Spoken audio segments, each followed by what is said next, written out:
Well, you heard that, Congressman. Are you going to release the emails that she has sent to your committee? No, sir, not yet, because we don't have all of them. And there's a reason that serious investigations don't leak and they don't make selective releases. We had 8 emails, Bob, last August. We didn't release those. We got 300 more emails totaling 800 pages in February. We haven't released those.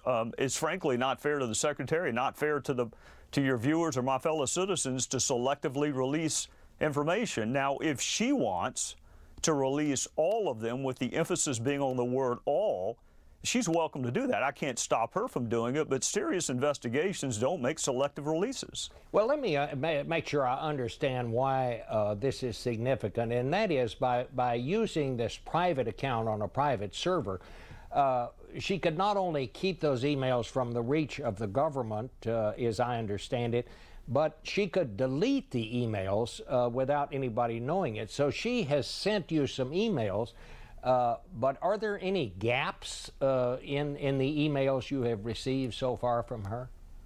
Yes, sir. There are gaps of months and months and months. And if you think to that iconic picture of her on a C-17 flying to Libya, she has sunglasses on and she has her handheld device in her hand. We have no emails from that day. In fact, we have no emails from that trip. So it strains credibility to believe that if you're on your way to Libya to discuss Libyan policy, that there's not a single document that's been turned over to Congress. So there are huge gaps. And you know, with respect to the president, it's not up to Secretary Clinton to decide what's a public record and what's not.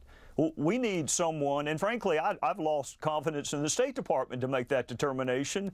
They're the ones who allowed this arrangement. They're the ones who did nothing about this arrangement until they got a request from our committee. I mean, frankly, I think your viewers are entitled to a neutral, detached arbiter to determine what's a public record, first of all, because that never should have left the custody of the government, and secondarily, what is our committee entitled to? We're not entitled to everything. I don't want everything. I just want everything related to Libya and Benghazi. What else is there to know about Gaza? I mean, and Libya? Well, I mean, there are 3 tranches. So why did we have a facility that didn't meet any security specification whatsoever? I mean, they had a separate classification for our facility in Benghazi. Why?